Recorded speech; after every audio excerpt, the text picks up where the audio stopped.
Good afternoon, good evening, depending upon where you are in the world. I'm Pastor Steve, so welcome. I want to talk to you today about what is biblical fasting and how does it work? What's it all about? How does it work? We're in just about the middle of our 40 days of declaring war in the heavenlies and victory in the earth. And if you've been following with us, you've seen that we've gone through, in our revival campaign, we've gone through decree a new thing.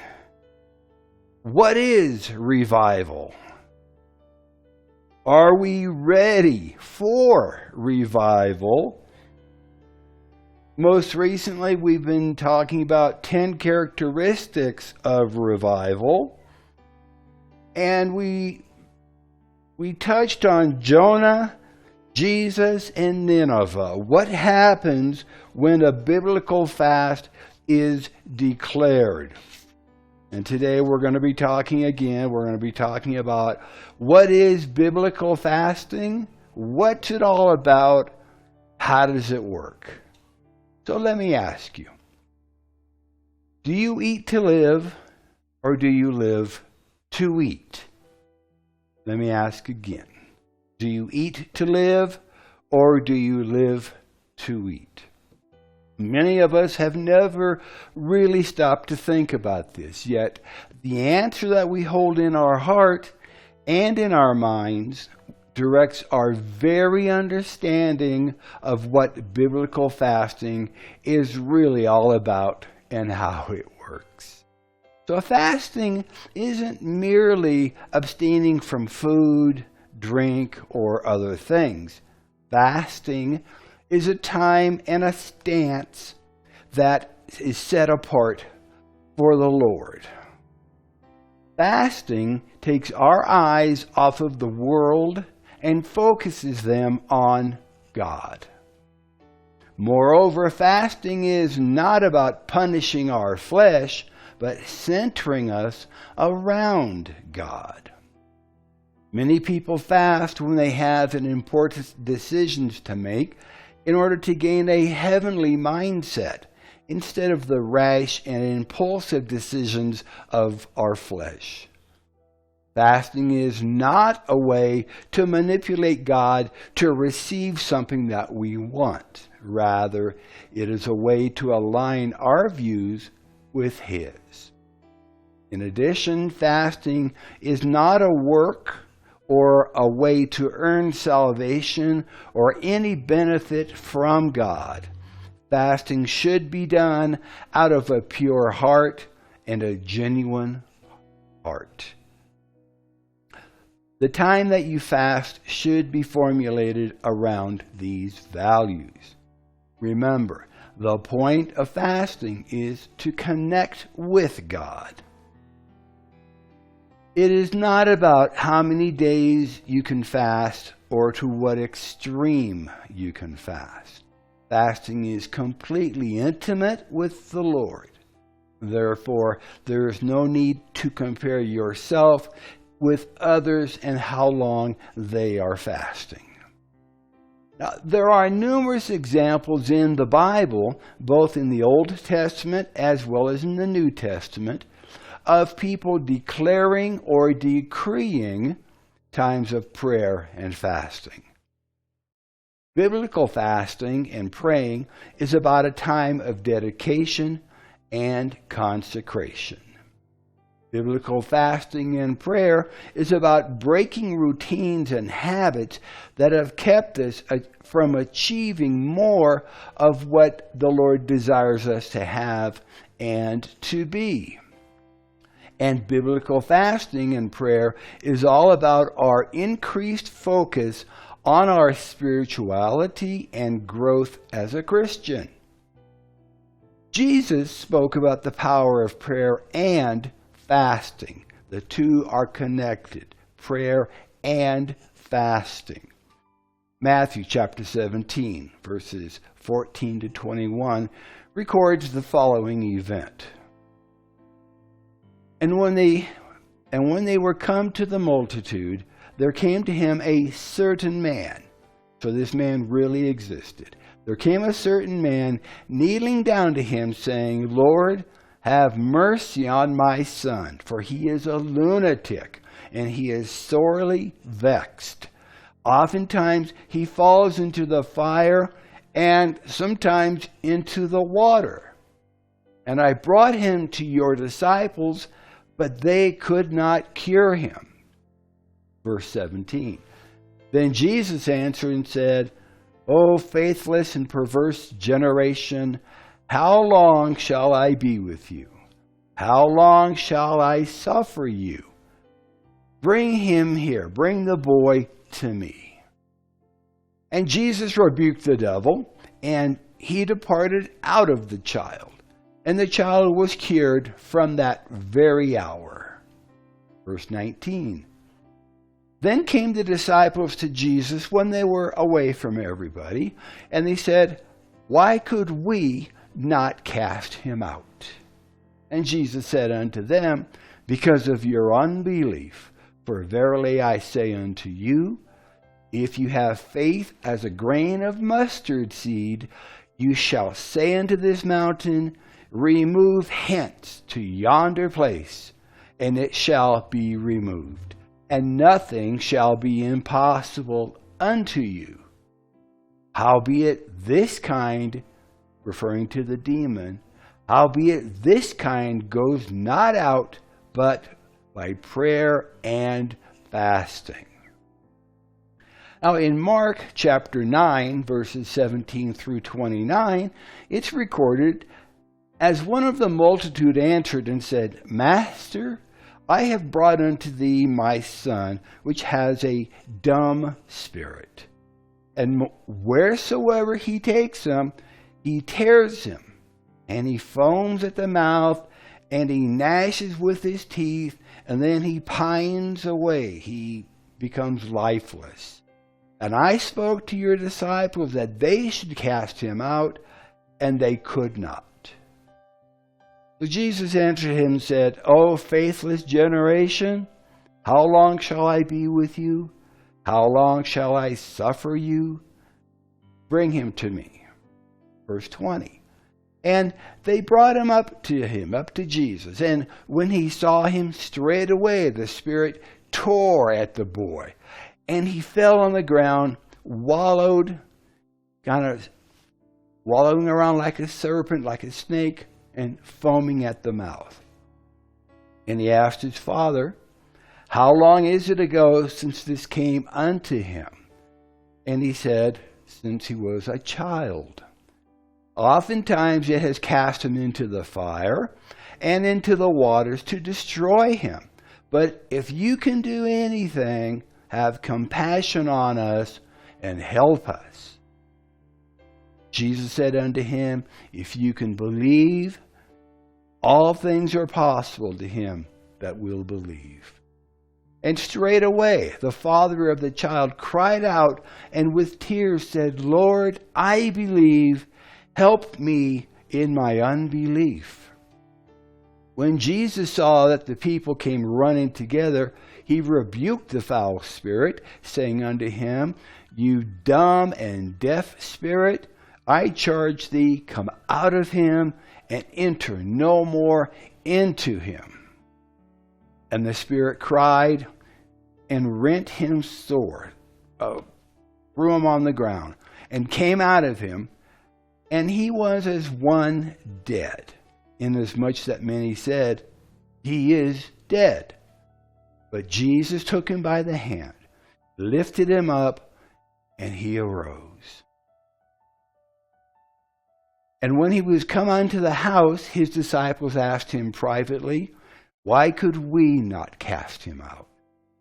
And Jesus said unto them, This kind can come forth by nothing except by prayer and fasting. The two are connected. Many people, including Christians, no longer believe that this is true or important. But as we look at what the Bible has to teach about this very important subject matter, let me ask you this. Who would benefit the most if prayer and fasting was discredited or not used as a weapon of spiritual warfare? And who would benefit the most if it was demonstrated to be a true teaching and a most effective weapon of spiritual warfare? For thousands of years, biblical fasting has been the practice of abstaining from food for spiritual purposes. Going without food as a spiritual practice may sound strange, but fasting was a very common religious practice when the Bible was written and continues to be relevant even in today's culture. You might consider that Christian fasting is the hunger of a person who wants more of God. Christian fasting is the weapon of choice because of its effectiveness against every force that would rise up against the people of God, the will of God, the work of God, and the kingdom of God.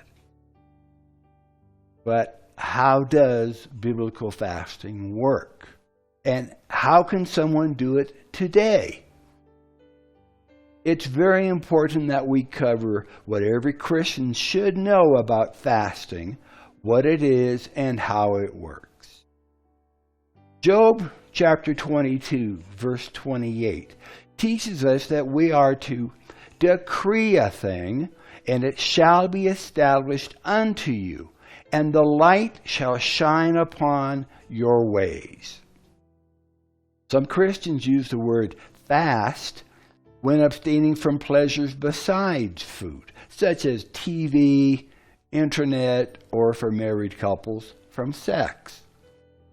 You might know people who have gone on a social media fast or a screen fast for spiritual reasons. You might think of fasting not as a way to gain God's favor, but as a way to show the Lord that you are serious about your prayer request and your desires to be obedient to His Word. So as Christians, do we need to fast? Fasting might sound sensational today, but in the historical biblical culture, it was considered strange for a religious person not to fast. The disciples of John the Baptist, who was not only an important prophet who prepared the way of Jesus' ministry, but Jesus' earthly cousin, he often fasted. So did the Pharisees, a group of religious leaders who opposed Jesus' teachings and conspired to kill him. During Jesus' earthly ministry, his followers did not fast, but Jesus assumed that they would fast after he returned to the Father. In his Sermon on the Mount, Jesus gives his followers instructions on how to fast, specifically telling them not to make a show of fasting like others in their culture. That's in Matthew 6, 16, 17, and 18. As we will see, declaring a fast or decreeing a fast is not the same thing as acting like the religious leaders did. Jesus may not have commanded his followers to fast, but he expected them to. So prayer and fasting is found in the Bible. It's mentioned throughout the Bible in both the Old Testament, written before Jesus' ministry, death, and resurrection, and in the New Testament, written afterwards. When discussing fasting, two key passages often come up. One in the Old Testament prophet Isaiah, and one from Jesus himself. But neither of these passages gives us specifics on how to abstain from food. Rather, both focus on the heart of the person fasting. In Isaiah chapter 58, God sees the nation of Israel abstaining from food for a day in order to seek help from God, justice for Israel, and judgment on those who have opposed Israel. However, the help does not come, and the people complain. So God turns the tables on Israel, pointing out how the Israelites are oppressing their own people, employers are withholding pay from the workers, and the people act violently towards one another. Through Isaiah, God tells the people that He doesn't want them to go a day without food. He wants them to abstain from the ways they've been oppressing one another. Isaiah 58, verses 8 through 11. Then shall thy light break forth as the morning, and thy health shall spring forth speedily, and the righteousness shall go before thee. The glory of the Lord shall be thy reward. Then shall you call, and the Lord shall answer. You shall cry, and He shall say, Here I am. If you take away from the midst of thee your yoke, the putting forth of your finger, and speaking vanity, and verse 10, if you draw out your soul to the hungry, satisfy the afflicted soul, then shall your light rise in obscurity, and your darkness be as the noonday.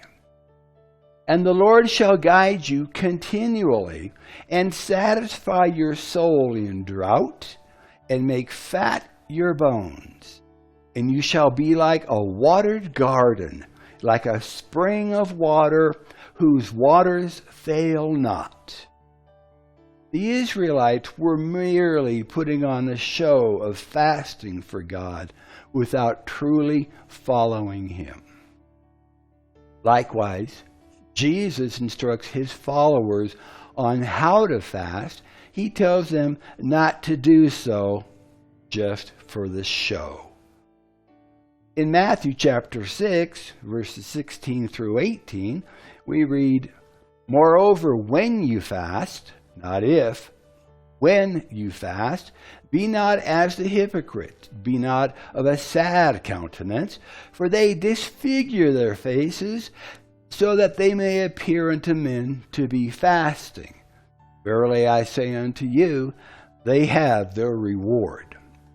But you, when you fast, anoint your head, wash your face, that you appear not unto men to fast, but unto the Father who is in secret. And your Father who sees in secret shall reward you openly. Christians should not fast in order to look pious or righteous. Fasting is a practice of humbling yourself before God. If you're turning a fast into a spiritual ego boost, you've missed the point entirely. The Bible is full of examples of people who have abstained from food to seek God. Jesus fasted before He began His public ministry. Luke 4, 1 and 2. Nehemiah fasted to help him confess his sins to God and to turn away from them and to ask God for favor in the sight of the king of Persia to get permission to rebuild the walls of Jerusalem. This is Nehemiah chapter 1, verse 4. In Psalms 35, verse 13, David fasted to ask God to intervene because of injustice. In 2 Samuel chapter 12, verses 17 and 23, David fasted to ask for a miraculous healing, a request God did not grant. Mordecai and the Jews fasted upon hearing news of Haman's wicked plot for their extermination in Esther chapter 4, verse 3. The early church fasted while worshiping and committing their ministry to the Lord. They also sought the Lord through fasting for guidance when they appointed leaders. We read this in Acts 13, verse 2, Acts 14, verse 23. Fasting is not limited to the believers the Bible mentions. Many of the church's most important leaders during an important time in history, known as the Protestant Reformation, including Martin Luther, John Calvin, and John Knox, they fasted. Knox fasted and prayed so much that Queen Mary said that she feared his prayers more than all the armies of Scotland. John Wesley, the renowned English preacher, missionary, and founder of Methodism, fasted twice weekly from sunup until late afternoon. Charles Finney, a revivalist in the 1800s, fasted regularly each week and would often go 3 days without eating when he felt his revival meetings were not effectively introducing people to Jesus. So why do Christians fast? What does biblical fasting accomplish? Biblical fasting is not a hunger strike between you and God. It can be easy to think of fasting as a way to add an extra oomph to your prayers. But biblical fasting isn't so much about how God responds to your prayers. It's more about how you respond, how you bring your prayers to Him. 1 Peter 5:5, God resists the proud and gives grace to the humble. Fasting is a means of humbling ourselves before God. In the Old Testament, fasting was often accompanied by other signs of humility and brokenness, such as weeping, mourning, and lamenting, as well as wearing sackcloth and sitting in ashes. Now, there are multiple benefits gained from fasting. Fasting is a biblical way to truly humble yourself in the sight of God. King David said, I humbled myself with fasting. Psalms 35:13. Fasting enables the Holy Spirit to reveal your true spiritual condition, resulting in brokenness, repentance, and a transformed life. Your confidence and faith in God will be strengthened. You will feel mentally, spiritually, and physically refreshed. It's important to understand that fasting is not a way to get a better response to prayer. Rather, true fasting is a means of fostering a better and humbler approach to prayer. If you want to grow spiritually, if you want to touch God in a different way, if you want your prayers answered powerfully, this is what biblical fasting and prayer is all about. Declare or decree your time of fasting to the Lord, and let your petitions and prayer requests be made known to Him in secret, and He will answer those prayers openly and in public. So until next time, may the Lord richly bless you, keep you safe, and prosper you richly as you follow hard after Him. And we'll see you next time. God bless.